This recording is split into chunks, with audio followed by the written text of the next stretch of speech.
Winter is coming back with a vengeance, but not before we see milder temperatures to begin the new month of February. We're going to be walking you through the forecast through the middle of February, which does include winter storms and severe weather outbreaks, as well as a warm up and a big cool down. A lot of volatility in the weather forecast. So if you are new here, make sure to subscribe to the channel. By the way, we're only 348 subscribers away from 120,000. I would love to hit that tonight, so make sure to subscribe to the channel, like the video, give it a thumbs up, and share this video with friends, family, and on social media. I definitely appreciate it.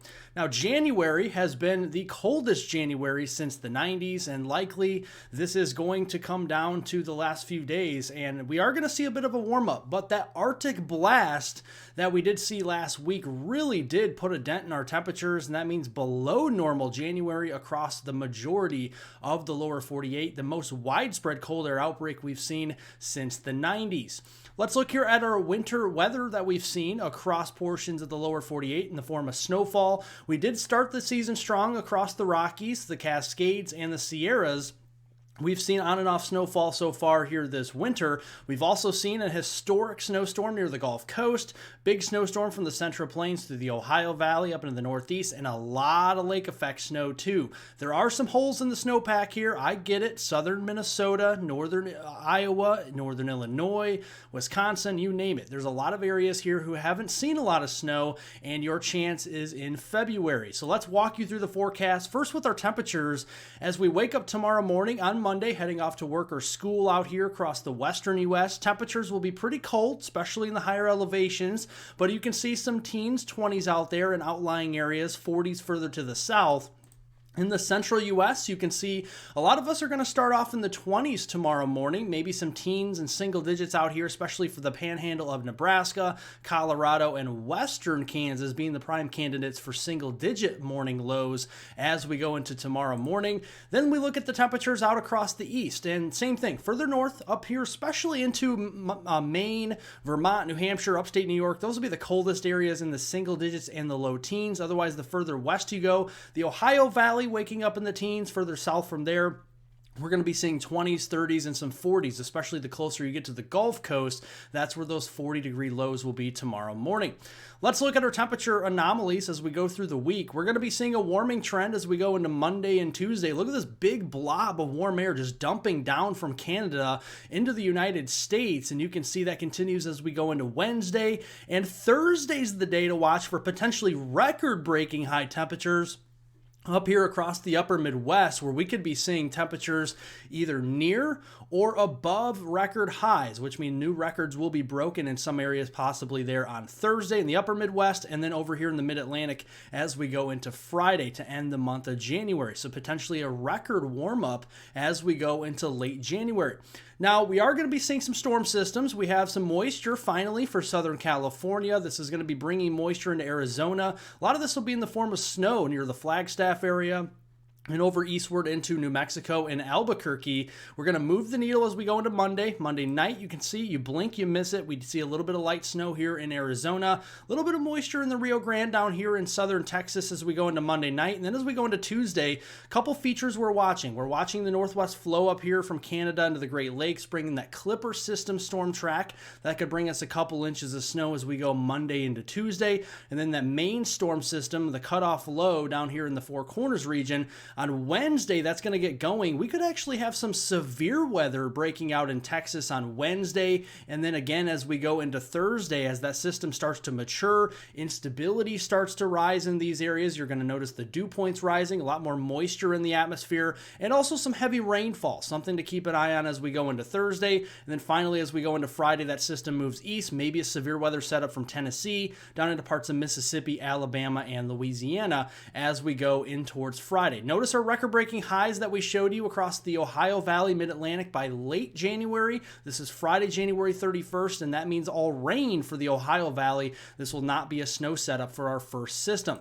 Now, we did talk about the severe weather threat as we go into midweek. This is Wednesday, January 29th. There's a small, slight risk of severe weather which is a level 2 out of 5 on the risk scale, and this covers most of central and west Texas. Then as we go into Thursday, it becomes a little bit further east and a little bit more widespread, so from North Texas here all the way down into central Texas near the DFW area, all the way down towards portions here of San Antonio, we could see the potential for some severe weather, damaging winds, large hail, and tornadoes will all be in play both days, Wednesday and Thursday here in January. Now this is also going to bring some abundant moisture here. The Gulf is just to the south of these areas. It won't take much to transport that moisture north. We could be seeing several rounds of rain with this, and this could dump anywhere from 2 to as much as 5 inches worth of rain, especially here in northeast Texas, southeastern Oklahoma, and into Arkansas, some of that spreading into western Tennessee, into parts of Mississippi, Louisiana, and even over here into Alabama. So definitely seeing the potential for some isolated to scattered flash flooding in these areas. And then looking at the potential for snow, that's mainly going to be limited to the mountains out west or the Clipper system track from Canada into the Great Lakes. That's where the heaviest snow will be, at least through the starting stages of February. And notice here in Arizona, New Mexico, Utah, Colorado, that's the areas where we could see some hefty snow. So the Flagstaff area, yeah, you've been waiting for snow. We're definitely going to be getting it as we go into later on this work week. Now let's look here at the pattern as we go into the first week of February. We're going to have a trough up here across the Pacific Northwest, and then a ridge beginning to develop across the east coast of the United States. Now naturally, even this time of year, we have a ridge that develops. That means milder temperatures, and then a trough developing, bringing colder temperatures, and that'll be across the Pacific Northwest. So here's our temperature pattern during the first week of February. Cold air, not too far away. It's in southwestern Canada and the Pacific Northwest. The back side of the storm systems could bring some cold air outbreaks to parts of the northern plains, central plains, and the upper Midwest, whereas that ridge, as it hangs strong across the eastern seaboard, will bring milder temperatures during the first week of February. Orange is mild temperatures, blue is colder temperatures here. And you can see the storm track as well, by the way, on here. You can see where the whites are. That is where our low pressure system is going to track, essentially from the Texas Panhandle northeast towards Chicago and southern Lake Michigan. Underneath that storm track, we'll be seeing an ice storm threat. In the cold air side to the west, we're going to be seeing more heavy snow. On the warm air side to the south and east, we're going to see more heavy rain and severe weather. So let's look here at the European model first for the potential of the snowstorms coming in as we go into the first week of February.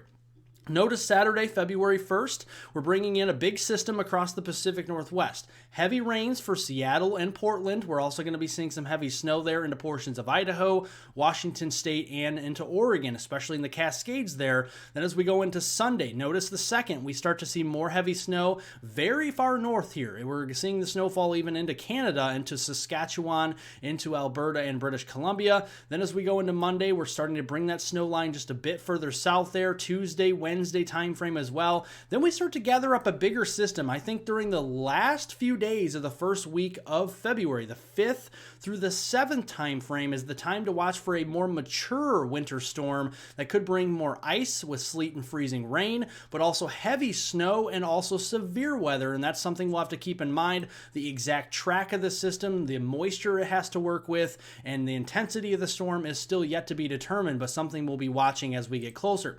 Here's the GFS model for the same time frame on Saturday, February 1st. You can see general idea, very much in agreement with the European model, showing heavier snows across the Pacific Northwest on the 1st and 2nd. And again, it has the snow line pretty far north there over the first couple of days of February, 1st, 2nd time frame. Here's Monday, February 3rd, bringing the snow line a little bit further south, so we have high confidence of that. And then the GFS model does a similar thing as the European, brings in that mature storm system between the 5th and 7th of February. So we're talking Wednesday, February 5th, Thursday, February 6th, and Friday, February 7th for a more mature winter storm with heavy snow on the northern side, ice storm track right underneath the low pressure storm track with some sleet and freezing rain, and then further to the south on the warm side, heavy rain and severe weather. And we'll continue to watch that as we go in through the following weekend there, the first weekend in February. Overall, here's the probability of seeing an inch of snow at least or more. And you can see in these reds, that's where we have a 100% chance of snow, at least 100% chance of an inch of snow. And you can see that covers the Northeast, the Great Lakes, the upper Midwest, parts of the Intermountain West there as well. Looking here at the 3 inches or more snow in the reds, that's 100%. Here in these blues, that's more of a medium chance. So we're talking 30 to 50%.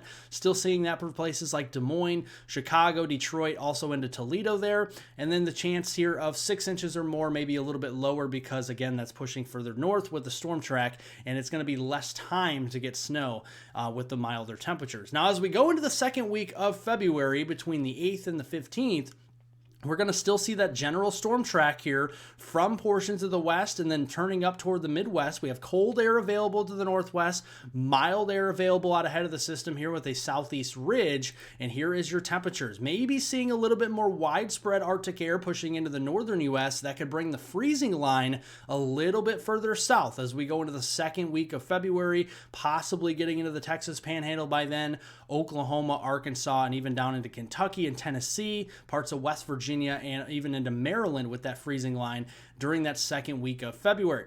That means the snow line will also start to shift a little bit further to the south. Freezing line shifts south. The snow line shifts south as we go into the second week of February. I don't quite buy it going as far south as it did last time, so we're not probably looking at any Gulf Coast snowstorms, anything like that, but I could see some snow in the Texas Panhandle, Oklahoma, Arkansas, Tennessee, maybe North Georgia as far south as it gets. Maybe the Atlanta area could have a chance of snow, and parts of the Carolinas, but I think that's about as far south as that snow line will get as we get into the second week of February. Hey, if you're new here, make sure to subscribe to the channel, follow along with all my detailed, accurate weather breakdowns. We're only 348 subscribers away. You can help me get to 120,000 subscribers tonight simply by pressing the subscribe button. Like the video, give it a thumbs up down below, and share this video with friends, family, and on social media. I definitely appreciate it. Don't forget to leave any comments, questions, and concerns below. I'll get to those after the video, and I hope everyone has a wonderful rest of their weekend out there.